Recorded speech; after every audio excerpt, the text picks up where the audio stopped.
Hello बच्चों, मैं हूं तापस कुमार सिंह। स्वागत है आप सभी का इस वीडियो में। इस वीडियो में आज हम लोग शुरू करने जा रहे हैं कक्षा 7 का गणित और इसका है अध्याय 1 पूर्णांक की समझ। ठीक है, अध्याय 1 पूर्णांक की समझ और ये है गणित। ठीक है, जिसको हम लोग इंग्लिश में कहते हैं कॉम्प्रिहेंशन ऑफ इंटीजर। ठीक है, कॉम्प्रिहेंशन ऑफ इंटीजर यानी कि हम लोग कह सकते हैं इंग्लिश में अंडरस्टैंडिंग ऑफ इंटीजर्स। ठीक है, तो पूर्णांक की समझ। तो पूर्णांक की समझ में यहाँ हम लोग पूर्णांक के बारे में पढ़ने वाले हैं। तो पूर्णांक को समझने के लिए पहले हम लोग समझेंगे यहाँ पर प्राकृतिक संख्या यानी कि नेचुरल नंबर। नेचुरल नंबर क्या होता है? प्राकृतिक संख्या। प्राकृतिक संख्या क्या होता है?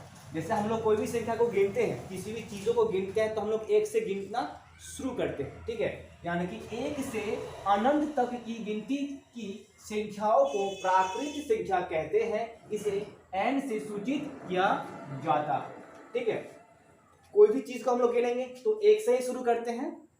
जो गिनती की संख्या एक से शुरू हो तो उसे हम लोग क्या बोलेंगे? प्राकृतिक संख्या बोलेंगे। और प्राकृतिक संख्या को हम लोग n से लिखते हैं, अर्थात कि n बराबर जो है 1 2 3 4 5 6 इस तरह से अनंत तक। इसको हम लोग बोलते हैं अनंत।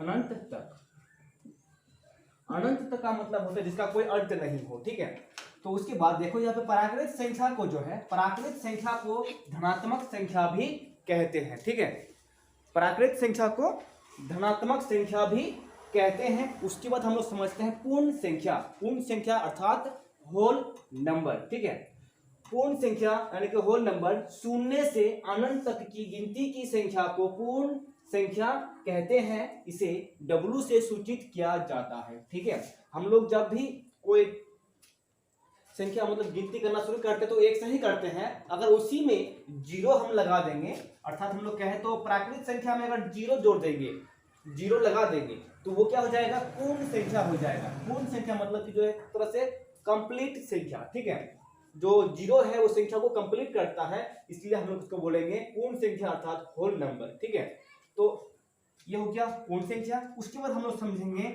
ऋणात्मक संख्या। ऋणात्मक संख्या क्या होता है? ठीक है, तो ऋणात्मक संख्या ऋण वाली यानी कि जो साइन लिखे हैं हमने यहाँ पर नेगेटिव साइन यानी कि माइनस का साइन लिखे हैं, इसको हम लोग अपने भाषा में कहते हैं घटा का साइन। ठीक है, तो ऋण वाली गिनती की संख्या ऋणात्मक संख्या कहलाती है। ऋण वाली गिनती की संख्या को ऋणात्मक संख्या कहलाते हैं, जिनके साथ अर्थात बोल सकते हैं जिन संख्याओं के साथ ऋण का चिन्ह लगा हो, घटा का चिन्ह लगा हो, उन्हें हम लोग कहेंगे ऋणात्मक संख्याएं। ठीक है, ऋणात्मक संख्या भी अनंत तक ही होता है।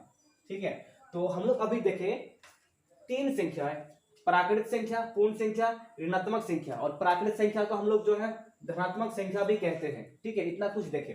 और इसके बाद हम लोग अगर देखेंगे पूर्णांक क्या होता है, तो पूर्णांक बच्चों देखो ध्यान से, तीनों को अगर एक साथ मिला देंगे, ठीक है, प्राकृतिक संख्या, पूर्ण संख्या और ऋणात्मक संख्या को अगर एक साथ मिला देंगे तब जाके बनता है एक पूर्णांक संख्या।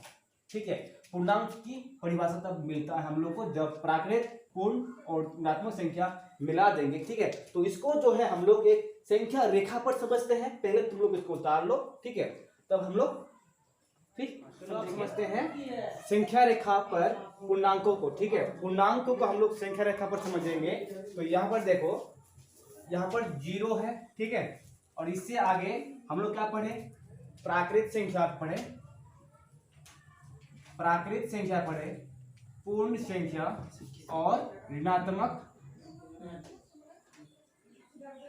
संख्या पढ़े। ठीक है, तीन तरह का हम लोग संख्या पढ़े। और हम लोग ये भी पढ़े कि प्राकृतिक संख्या को हम लोग धनात्मक संख्या भी कहते हैं। ठीक है, प्राकृतिक संख्या को धनात्मक संख्या भी कहते हैं। यहाँ पर प्राकृतिक संख्या एक से लेकर गिनती की संख्या को हम लोग कहते हैं प्राकृतिक संख्या। ठीक है, उसके बाद जीरो से लेकर अनंत तक की गिनती की संख्या को पूर्ण संख्या कहते हैं। ठीक है, उसके बाद ऋण चिन्ह के साथ, ऋणा मतलब इसमें घटा चिन्ह के साथ गिनती की संख्या को, ठीक है, जैसी संख्या जो माइनस के साथ हो और उसी संख्या को हम लोग ऋणात्मक संख्या कहते हैं। ठीक है, तो उसमें तीन तरह की संख्याएं मिलकर क्या बनता है? पूर्णांक बनता है। अगर पूछेगा पूर्णांक क्या है तो पूर्णांक में हम लोग बोल सकते हैं धनात्मक संख्याएं और ऋणात्मक, धनात्मक संख्याएं शून्य और ऋणात्मक संख्याएं मिलकर पूर्णांक संख्याएं कहलाते हैं। ठीक है, तो यहाँ पर रेखा में देखो कि यहाँ से तो यहाँ तक है, जीरो से दायां साइड में बायां साइड में जो भी है सब क्या है, ऋणात्मक संख्याएं हैं। ठीक है, और बीच में जीरो है यानी कि शून्य है, और जीरो से दायां साइड में प्राकृत संख्या है अर्थात कि वो धनात्मक संख्याएं हैं। ठीक है, तो बोल सकते हैं ऋणात्मक संख्याएं, शून्य और धनात्मक संख्याएं मिलकर पूर्णांक कहलाता है। और पूर्णांक में इसमें संख्या रेखा पर देखोगे यहाँ पर कि एक नंबर में जीरो यानी कि शून्य न तो धन पूर्णांक है और न ही ऋण पूर्णांक है। ये बहुत इंपॉर्टेंट है। ठीक है, जीरो को हम लोग ना धनात्मक संख्या मानेंगे और ना ही ऋणात्मक संख्या मानेंगे। ठीक है, ये दोनों ही नहीं है, धनात्मक भी नहीं है ऋणात्मक भी नहीं है। तो उसके बाद जीरो के बाद की संख्याएं, जीरो के बाद की संख्याएं बढ़ते क्रम में है। जीरो के बाद इधर होगा बाद। ठीक है, तो बाद वाला संख्या है, जो भी संख्या है ना सब बढ़ते क्रम में है, एक से बड़ा दो, दो से बड़ा तीन, इधर जितना जाएगा ना सब संख्याएं बढ़ते जाएगा। ठीक है, उसके बाद 3 नंबर में देखोगे यहाँ पर कि जीरो के पूर्व, जीरो के पूर्व, पूर्व का मतलब होता है पहले, पूर्व का मतलब पहले, इसको हम लोग इधर लिखेंगे, जीरो से पूर्व की संख्याएं किसमें है, घटते क्रम में है। जीरो की पूर्व संख्याएं, पूर्व की संख्याएं घटते क्रम में है। भले ही माइनस वाला संख्या जो है देखने में बड़ा लगे, तो मतलब कि बोल सकते हो जितनी संख्या बड़ी लगता है देखने में वो उतना छोटा होता है माइनस वाला। ठीक है, देखो इसमें -1 -2, ठीक है, -2 जो है -1 से छोटा है, इधर जितना जाएगा वो छोटा होते जाएगा।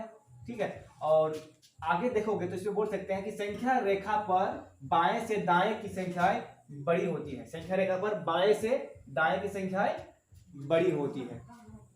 इसमें दाएं जितना जाओगे, दूसरा 5 नंबर में देखो संख्या रेखा पर बाएं, दाएं से बाएं संख्याएं छोटी होती है।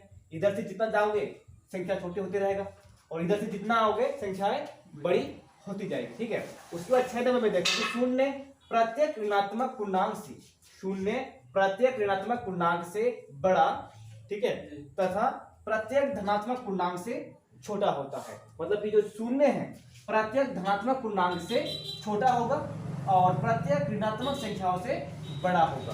ठीक है, इन सभी से ये बड़ा है और इन सभी से ये छोटा है, इसमें बोला गया। ठीक है, तो 7 नंबर धनात्मक पूर्णांकों में यदि a b से छोटा है, a b से छोटा है, मैंने ये जो है b से बड़ा है, ठीक है, यदि a b से बड़ा है तो ऋणात्मक पूर्णांक में -a छोटा हो जाएगा b से। जैसे हम लोग एक एग्जांपल ले लेते हैं, मान लो कि इसमें -5, ये 5 3 से बड़ा है, 5 3 से बड़ा है। यही अगर दोनों ऋणात्मक संख्याएं होती तो दोनों में माइनस लग जाता, 5 में भी माइनस लग जाएगा और 3 में भी माइनस लग जाएगा। ऋणात्मक संख्या में क्या होता है, ऋण का चिन्ह होता है, यानी कि घटा का चिन्ह होता है। ठीक है, तो इसमें क्या होता है, ये उल्टा हो जाएगा।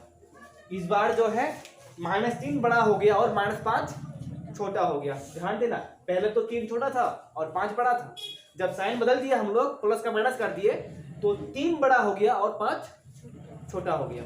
ठीक है, तो इसमें ये बोला गया है इसमें।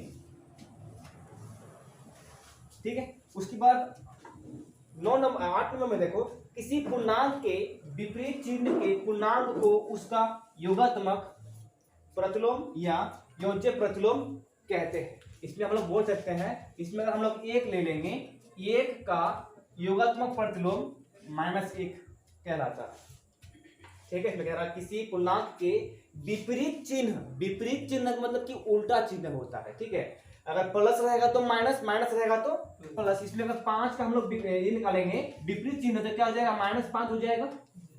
ठीक है, और ऐसे संख्याओं को हम लोग बोलते हैं योगात्मक प्रतिलोम या योज्य प्रतिलोम कहते हैं। ठीक है, अब योज्य प्रतिलोम और योगात्मक प्रतिलोम होता क्या है, पहले इसको समझना पड़ेगा, तो इसको भी समझ लेते हैं।